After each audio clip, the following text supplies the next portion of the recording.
Calgary Battletech League presents Ellyrian's Command Coach, where your host Brett will cover Battletech rules, league strategies, maps, and hints and tricks that can turn a player into a champion.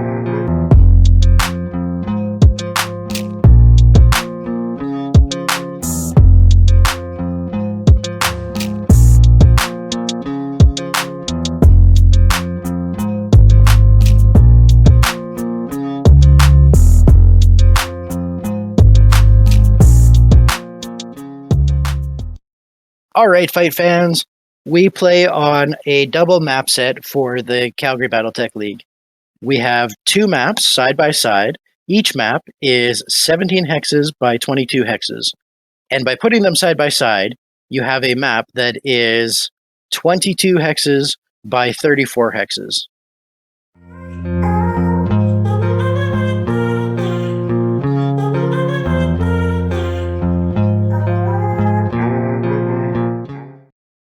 Arena number 1. This is one of our brand new arenas added in to bulk out the maps. We are going with a 12 map rotation this year as opposed to the 10 that we had last season. This map consists of 2 copies of Grasslands 3. On this very green map, you will see it has 5 level 2 hills on it that climb with a good amount of light trees all over.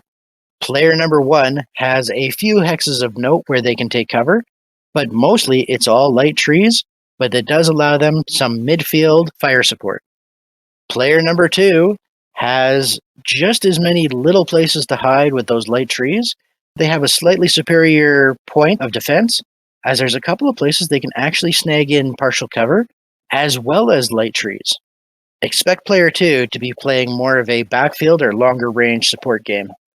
Both sides have 2 single wide hex paths of ground leading to them to have an approach for the middle of the map for those slow moving mechs. This map is also littered with open hills and trees all around the edges. This is going to be a jumper's paradise.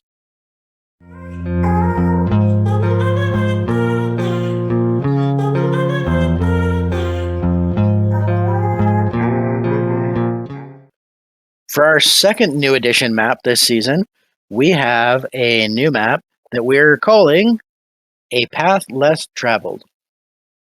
The left player, number 1, will be deploying on Grasslands number 2. Our right player will be deploying on Rolling Hills number 2. Player number 1 is going to be challenged by a vertical river ending in a 3 hex wide, 4 hex tall lake. This will be found in the bottom left of the map. There is also a road running from the bottom left through to midfield that crosses over the lake. So if you feel like running along a bridge of concrete, potentially exposing yourself to skidding off into water or being pushed off, this is a path to make easy transit up the middle of the map. Player number 1 will find 2 big level 3 hills on this side of the map and 2 heavy treed hexes. Otherwise, it's basically open shooting ground on this side. Player number 2, however, has a mobility challenge. 4 large multi-level hills and a plethora of light trees will make maneuvering a nightmare for anything that is ground-bound. However, with that being said, there's lots of elevated hexes with some light trees where you can potentially get some long-range shots in. This is going to be one of our new maps that I think players are going to enjoy, and you're going to see a lot of people hoping that they had bribery for this map as well.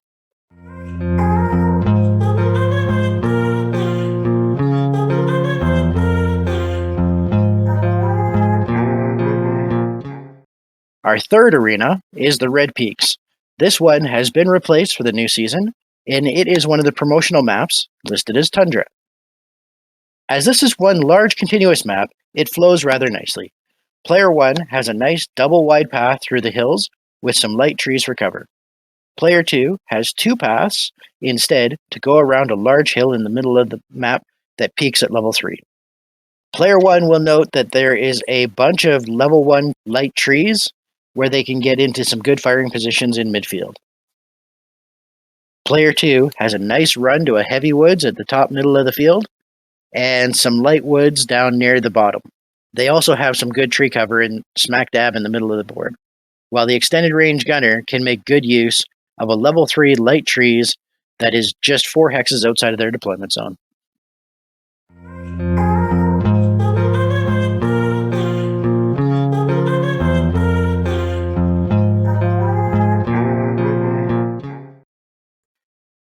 In our fourth arena, the River Valley. A giant level 5 hill in the middle of the left side has a lot of trees around its edges. However, there is just a vertical stream that crosses the entire map. So if you want to close, you will have to cross this water hazard. Player number 2's deployment has the top half of his map, a 7-hex river that opens up into a large lake. This covers about 20% of the middle of the map. This map has a wide open killing field in the middle. Player 1 has dense forests, a 4-hex vertical and 6-hex wide, with a mix of light and heavy trees to go and hide in if they need to be defensive, and a level 2 with heavy woods in it so that they do have a firing position on their side of the field. Player number 2 enjoys a similar but smaller forest on the edge of the killing field, with 3 nice heavy wooded hexes. They also have an elevated level 1 hex with some heavy woods in it just outside deployment. With that lake in front of them, is going to limit approach so they don't have to worry so much by close range firepower mechs.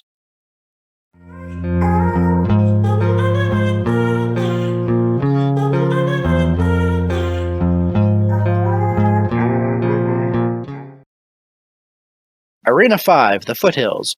This is comprised of 2 copies of the map set 6, Woodlands. This is another double map. However, being side by side, it does lend some differences for each player. Player 1 has 3 paths to the middle, going around hills, and some key tree placements. They've got a heavy woods behind a level 1 hill so they can get partial cover. Great defensive position for them. Player number 2 has a more open deployment area, but an easier path to get to the center. Of note, they have at least 2 heavy woods that are elevated on level 1, and a heavy wood that is on a level 2 elevation. All are going to be key locations to control the battlefield. Both sides of the map have ample trees, both light and heavy, with a few level 1 and 2 hills. Expect limited line of sight in this arena. This is going to be an engagement that is held usually less than 14 hexes.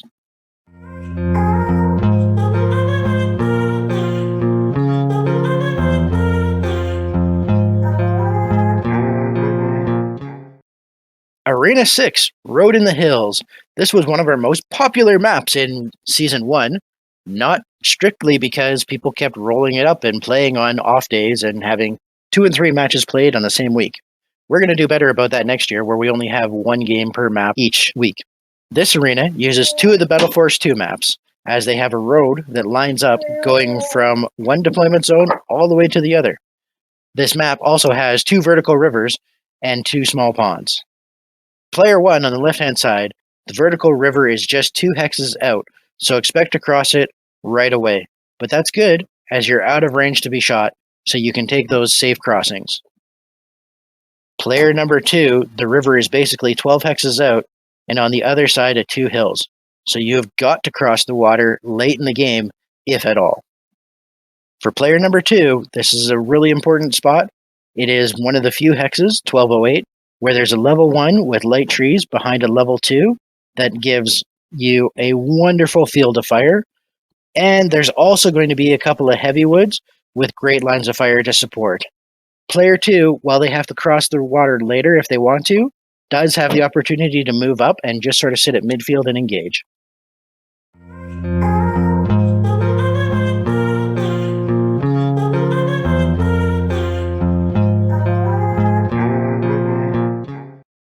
Arena 7, the Mountain Lakes.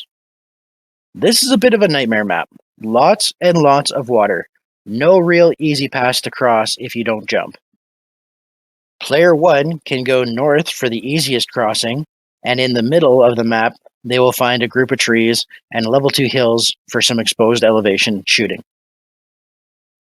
Player number 2 can go around the top and have a little bit of space around the water. They also have some hills and trees in the midfield. This arena is likely to see a mid to long range engagement unless one side has an all or mostly jumping lance. Expect fire at greater than 12 hexes on this map.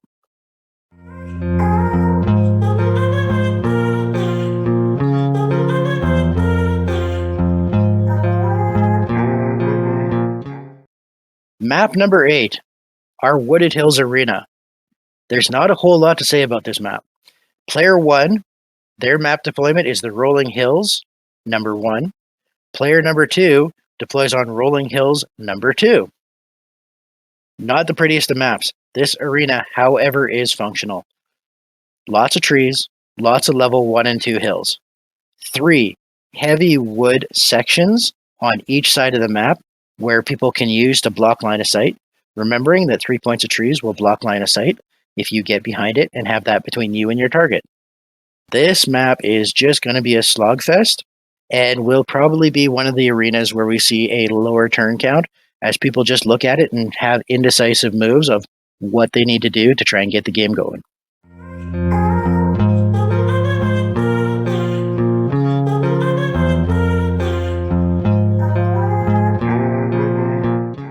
Arena 9, the River Basin. This map has seen a little bit of adjustment this season. Last season, we had a large lake that one of the players had to deploy on going into the River Delta. This season, 2 copies of the River Delta Drainage Basin, map number 2, have been set up side by side so the rivers connect. This is also a lot more fair for both players for the deployment. All water is depth 1, and there is ample trees on this map. No elevations, and slow-moving mechs means all stables are in for a slog of a match. If they have jumping mechs, they can beware to get a lot of mobility and benefit out of this map. You'll see where they can jump in and engage 1 mech at a time because there's going to be lots of blocking of trees, so limited line of sight. And you're going to find that a lot of players have their mechs out of supporting position just by the nature of this map. I expect to hear a lot of complaining about this map, but it is adding an extra challenge, and it is most definitely different than any other maps that we're seeing this year.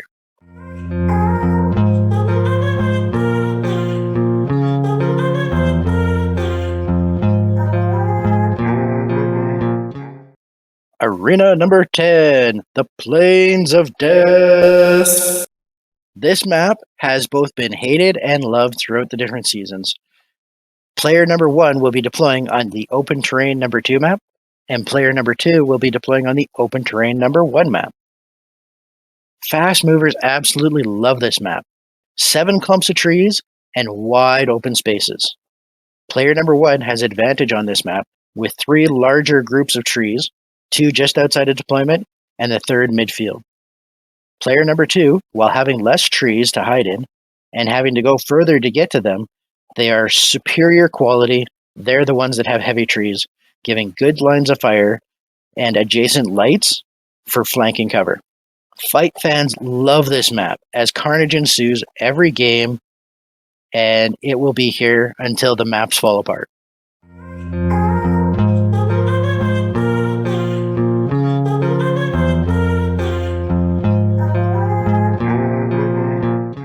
Map number 11, the Barren Lands Arena. Player number 1 deploys off the map Barren Lands number 1. Shocking, I know. Player number 2 will be deploying off of the map Barren Lands number 2. With no trees on this map, mech warriors will need to stay mobile in order to keep a defensive modifier going. This Badlands style arena has a good number of hills and peaks, but most of all, the elevation changes are 2 levels at a time, so no real partial cover here, but lots and lots of line of sight blockage. To make this map more challenging and more like the Alberta Badlands, you will also see lots of rough and rubble on both maps, meaning mech footing might be a tricky dance.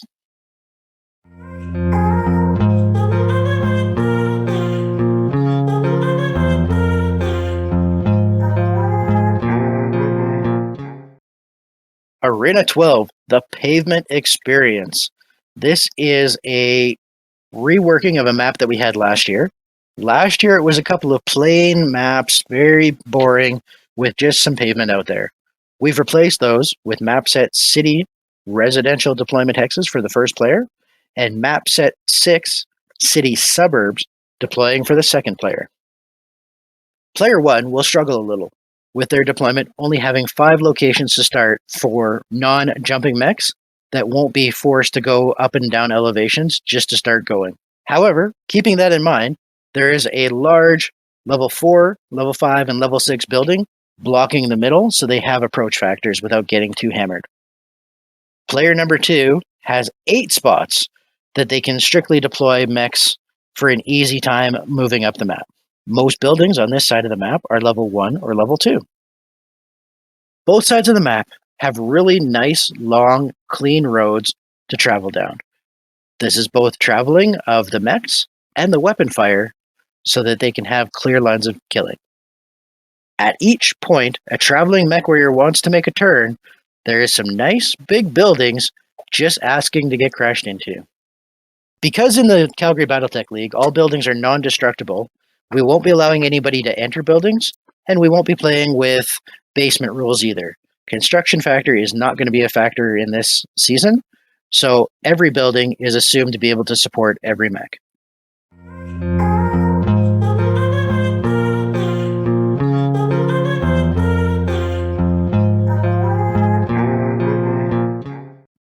For any of our players that pull any of these maps that are a little bit on the more challenging side or a little bit of a more less than enjoyable experience, they do have the option to swap it out for a default map if both players agree.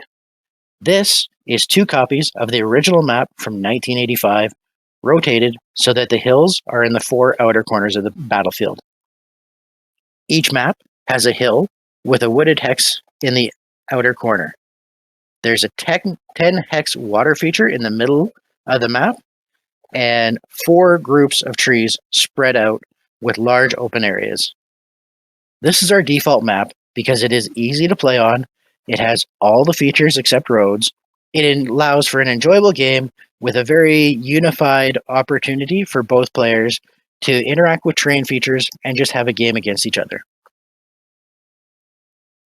All right, fans, this has been episode number 1. Thanks for trying something new with us.